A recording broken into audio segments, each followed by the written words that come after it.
प्रधान आचार्य श्री, अध्यापक मित्र और मेरे प्यारे सभी छात्र, आज मैं आप सब लोगों को आपके बचपन की एक कहानी सुनाता हूँ। एक लड़का था, उसका नाम विनोद था। विनोद बिल्कुल आप ही की तरह था, आप जैसा ही था। वो विनोद जब छोटा बच्चा था तब वो पढ़ाई में बहुत होशियार था, होनहार था। अपने क्लास में परीक्षा में वो पहले नंबर पर आता था। जो परीक्षा वो देता वो सभी परीक्षा में अव्वल नंबर से पास होता था।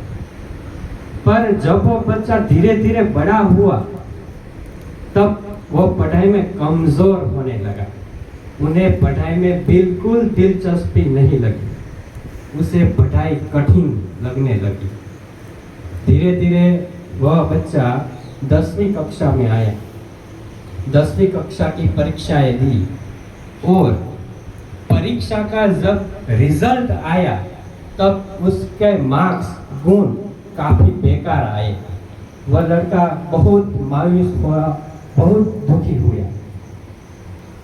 वो सीधा रिजल्ट लेके अपनी माँ के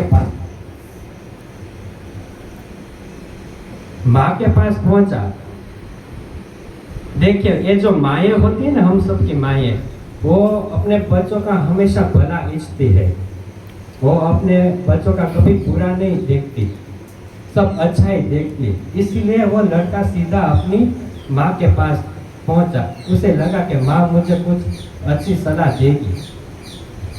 तो ये जो माँ होती है वो अपने बच्चे के लिए कुछ ना कुछ तो करती है। हम भले ही कितने ही बड़े हो जाए, पर दुनिया में एक जगह ऐसी है जहां हम कभी बड़े नहीं होते, वो है माँ का पेट।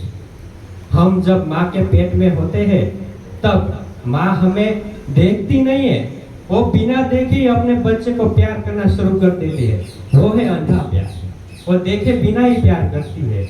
मेरे हिस्से का जगती है, मेरे हिस्से का सो जाती है माँ। मेरे हिस्से का जगती है, मेरे हिस्से का सो जाती है माँ।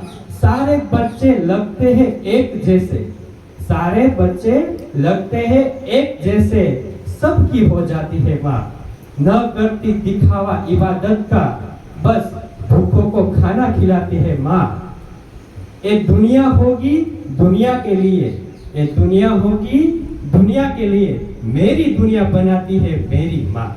तो ऐसे ही दुनिया बनाने के लिए वो बच्चा सीधा अपनी माँ के पास पहुंचा और बोला कि माँ, जब मैं छोटा था तब मैं पढ़ाई में अव्वल रहता था, अब मुझे पढ़ाई में बिल्कुल रस नहीं लगता, मुझे पढ़ाई कठिन लगती है, मेरे मार्क्स भी कम आ रहे हैं, मैं कमजोर हो गया हूँ।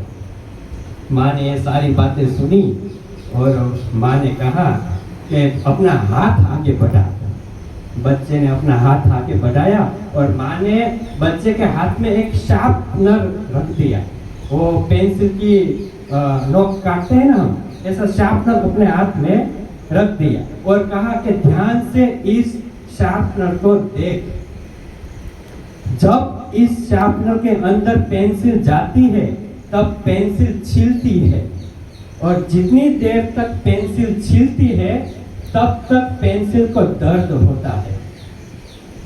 पहाड़ के 2 पत्थर होते हैं, एक पत्थर से मंदिर की सीढ़ियां बन जाती है और दूसरे पत्थर से मंदिर में रखी हुई मूर्ति बन जाती है।